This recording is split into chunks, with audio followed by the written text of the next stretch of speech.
Hello students, welcome to history class.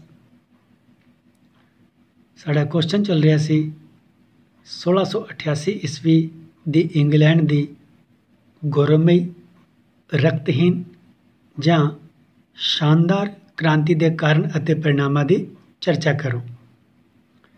पिछली क्लासां विच असीं देखिया कि इंग्लैंड के लोगों ने इंग्लैंड के शासक जेम्स दूजे नूं सिंघासन तो हटा के उत्थे संसदीय सरकार की स्थापना की सी। पिछली क्लासां विच असी क्रांति के 7 कारणों की चर्चा कर चुके हैं। अज की क्लास विच इन्हां ही कारणों नूं अगे जारी रखांगे। शुरू करते हैं। 8वां कारण है जेम्स दूजे की मूर्खतापूर्ण विदेश नीति। जेम्स दूजे ने विदेश नीति विच देश का नहीं बल्कि अपना निजी स्वार्थ सामने रखा।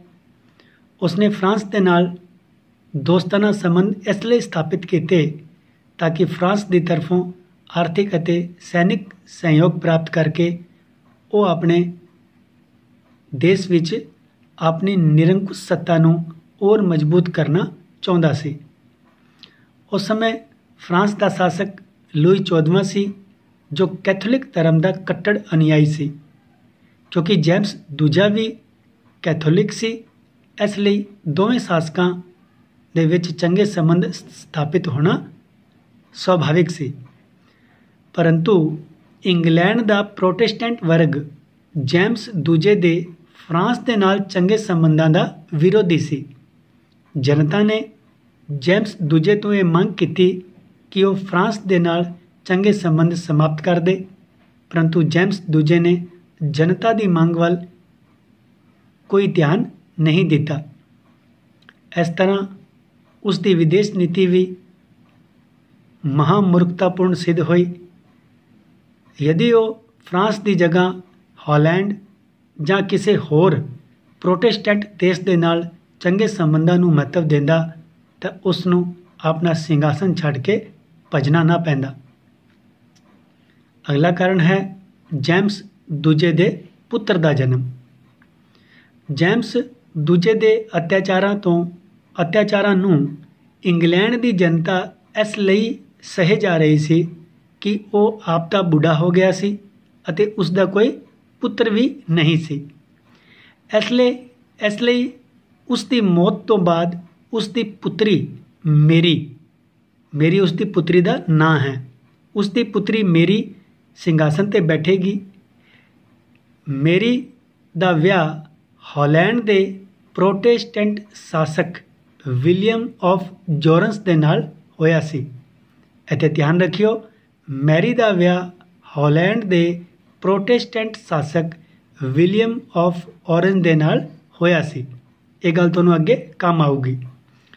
इंग्लैंड की जनता नूं पता सी कि मैरी प्रोटेस्टेंट धर्म की समर्थक है। इसलिए जनता ये उम्मीद लाए बैठी सी कि मैरी दे शासन काल विच प्रोटेस्टेंट्स नूं सुख दी साह लैण दा मौका मिलूगा, यानी कि उन्हां दे चंगे दिन आउणगे। परंतु जनता की सारी उम्मीदां ते उस समय पानी फिर गया जदों 10 जून 1688 ईस्वी नूं जेम्स दूजे की दूजी राणी मेरी मोडिना, ये उसकी राणी का नाम है, मेरी मोडिना ने एक पुत्र नूं जन्म दिता। जनता ये सोच के घबरा गई कि जेम्स दूजे ने अपने पुत्र नूं कैथोलिक स्कूल विच ही सिक्ख्या दिवानी है अते उसने अपने पुत्र नूं अपने जिहो जिहा ही प्रोटेस्टेंटां दा दुश्मन बना देना है। इसलिए लोगों ने जेम्स दूजे नूं सिंघासन तो उतारन दे लई बड़ी ही गंभीरता नाल सोचना शुरू कर दिता। अगला कारण है विलियम ऑफ ऑरेंज नूं इंग्लैंड की मदद की लोड़।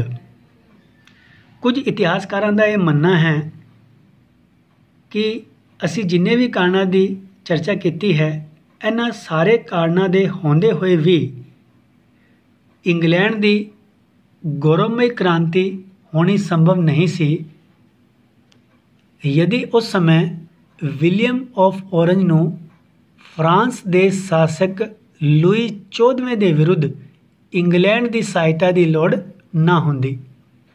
ਲੁਈ 14ਵੇਂ ਦੀ ਸਾਮਰਾਜਵਾਦੀ ਇੱਛਾਵਾਂ ਵਿਲੀਅਮ ਆਫ ਔਰੰਜ ਦੀ ਚਿੰਤਾ ਦਾ ਕਾਰਨ ਬਣੀ ਹੋਈ ਸਨ।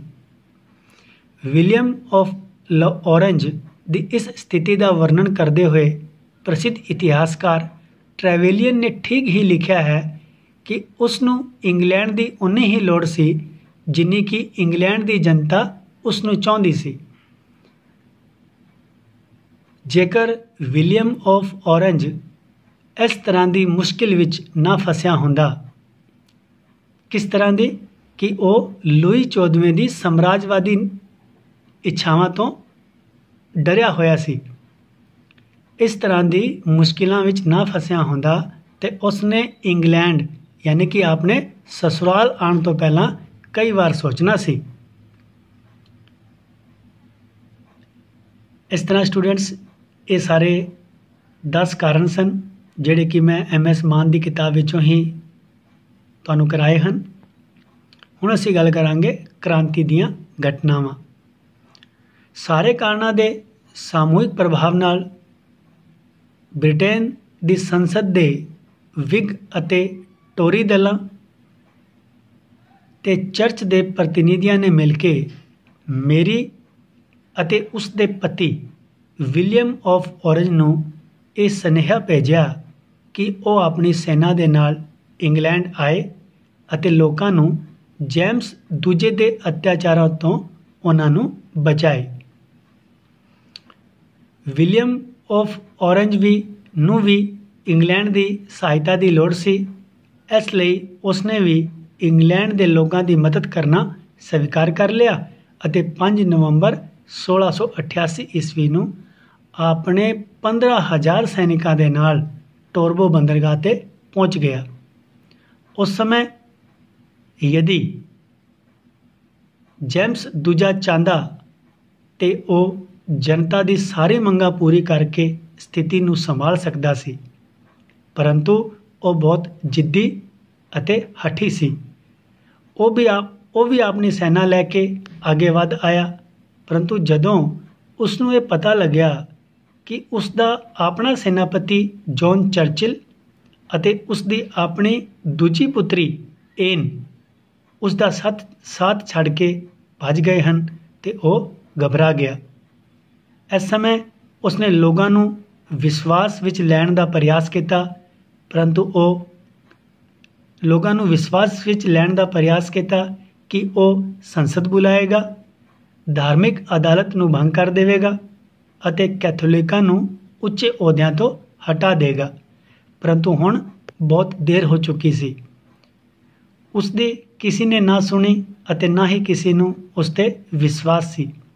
अजिही स्थिति विच वह अपनी पत्नी अते नवें जन्मे पुत्र नाल 23 दिसंबर 1688 ईस्वी नूं इंग्लैंड छड़ के फ्रांस भज गया। उत्थे वह लुई 14वें का मेहमान बन के अपनी मौत के आने तक उत्थे ही रुकिया रहा।